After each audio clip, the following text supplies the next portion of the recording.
Hi friends, welcome to my channel. நீங்க எழுதுற story லைனை ஒரு பிளாக் பஸ்டர் ஸ்டோரி லைனா எப்படி எழுதுறது அப்படிங்கறத பத்தி இந்த வீடியோல பார்க்கலாம். வாங்க வீடியோக்குள்ள போலாம்.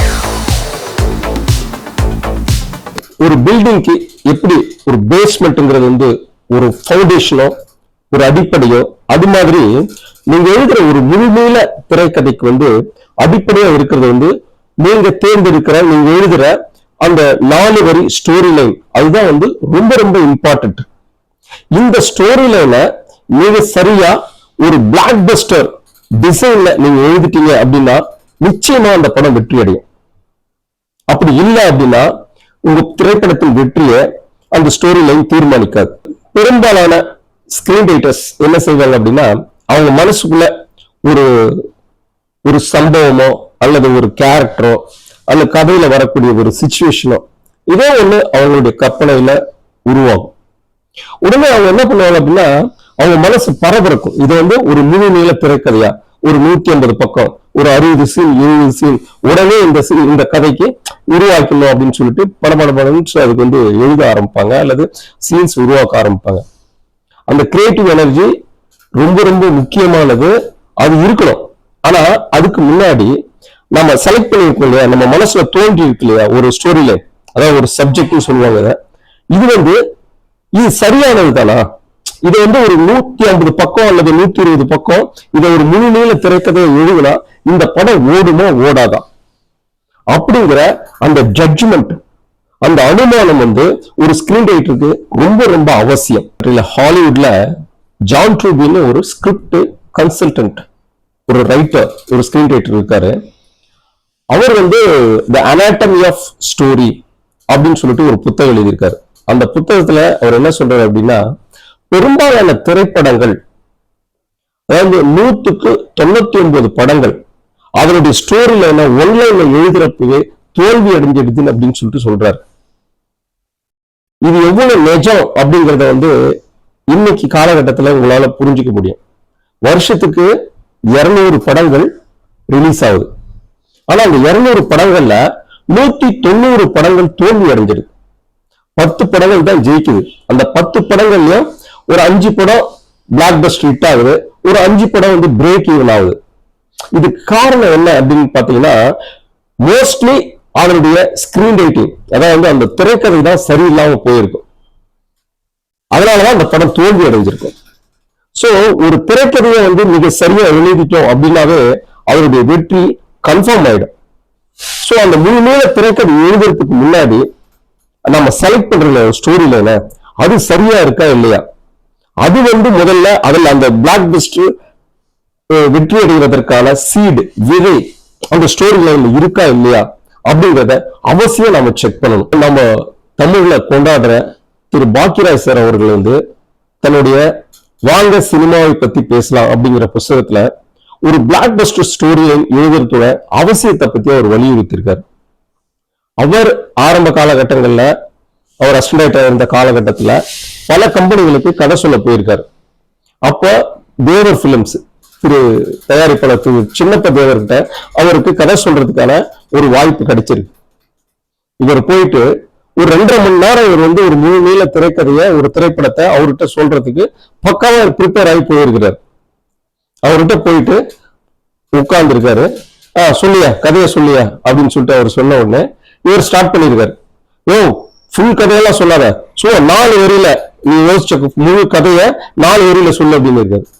4 வரியில எப்படி சொல்றது அப்படின்னு சொல்லிட்டு அவருக்கு ஸ்டக் ஆயிட்டு அவர் கதை சொல்ல ஆரம்பிக்கிறாரா, முழுமையா ஃபர்ஸ்ட் சொல்ல ஆரம்பிக்கிறாரா, நிறுத்த 4 வரியில சொல்லி மறுபடியும் வலியுறுத்தி இருக்காரு, சொல்லியிருக்காரு அவர். இவருக்கு அந்த 4 வரியில எப்படி கதை சொல்றதுன்னு தெரியாம குழம்பி போயிட்டு ஏதோ வளர்றாரு. எல்லாமே குப்பை குப்பை எழுந்து போயா அப்படின்னு சொல்லிட்டு அவரை விரட்டிட்டு இருக்காரு. பாக்கியராஜ் சாருக்கு தயாரிப்பாளர் சின்னப்ப தேவர் கதை கேட்காம அவர் புறக்கணிச்சு அவர் மனசுல மிகப்பெரிய ஒரு வருத்தமோ கோபமோ அவருக்கு இருந்திருக்கு. ஆனா நைட்டு ரூம்ல படுத்துட்டு அவர் யோசிச்சிருக்காரு, ஒரு பெரிய ஆலமரத்தோட விதை கூட சின்னதா தானே இருக்கு.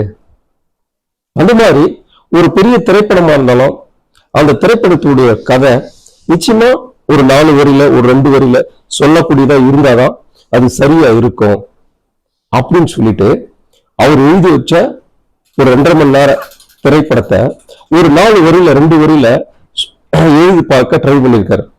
அப்பதான் அது வந்து கரெக்டா ஒரு செட் ஆயிருக்கு. அதுக்கப்புறம் அவர் எந்த திரைக்கதை எழுதுறதா இருந்தாலும் அதுக்கு முன்னாடி 4 வரியில அந்த கதையை அவர் உருவாக்கி அந்த 4 வரி கதையை தான் தன்னுடைய எல்லாருடைய அசிஸ்டன்ட்ஸுக்குமே அவர் சொல்லி பார்ப்பாராம். அந்த 4 வரி கதை நீங்க சரியா இருந்தால் மட்டும்தான் அப்புறம் அதை ஒரு முழு நீள திரைக்கதையா அவர் எழுத ஆரம்பிச்சிருக்காரு. ஒரு 4 வரி ஸ்டோரி லைனா இருக்கிறப்பவே அந்த கதை சரியா இருக்கா இல்லையான்னு நாம ஏன் செக் பண்ணணும் அப்படின்னா, ஒரு சரியில்லாத கதைன்னு வச்சுக்கோங்க. அதை வந்து நீங்க ஒரு 150 பக்கம் அல்லது ஒரு 200 பக்கம் எழுதிட்டீங்க அப்படின்னா, அத நீங்க யார்கிட்டயும் சொல்றீங்க அல்ல எழுதிட்டதுக்கு அப்புறம் அதை டிஸ்கஸ் பண்றீங்கன்னு வச்சுக்கோங்களேன், அந்த கதை சரியில்லை அப்படின்னு சொல்லிட்டு மத்தவங்க சொல்றப்ப உங்களுக்கு அதை ரீரைட் பண்ணணுங்கிற மனசே வராது. ஏன் வராதுன்னா, அது ஒரு வால் மாதிரி, அது ஒரு பெரிய ஒரு சிமெண்ட் வால் மாதிரி நீங்க எழுதின முழு திரைக்கதையும் உங்க மனசுல போய் அப்படி ஸ்ட்ராங்கா உட்காந்துக்கும். நம்ம எழுதுண்டா சரி அப்படிங்கிற செல்ஃப் ஈகோ நமக்குள்ள உட்காந்துக்கும். அதுக்கப்புறம் யார் என்ன விமர்சனம் சொன்னாலும் அதை எப்படி உடைக்கிறது, அந்த முழுமையில திரைக்கதை எப்படி உடைச்சு மறுபடியும் ரீரைட் பண்றது அப்படிங்கிற அந்த ஒரு சைக்கலாஜிக்கல் ப்ராப்ளம் முதல்ல வந்துடும்.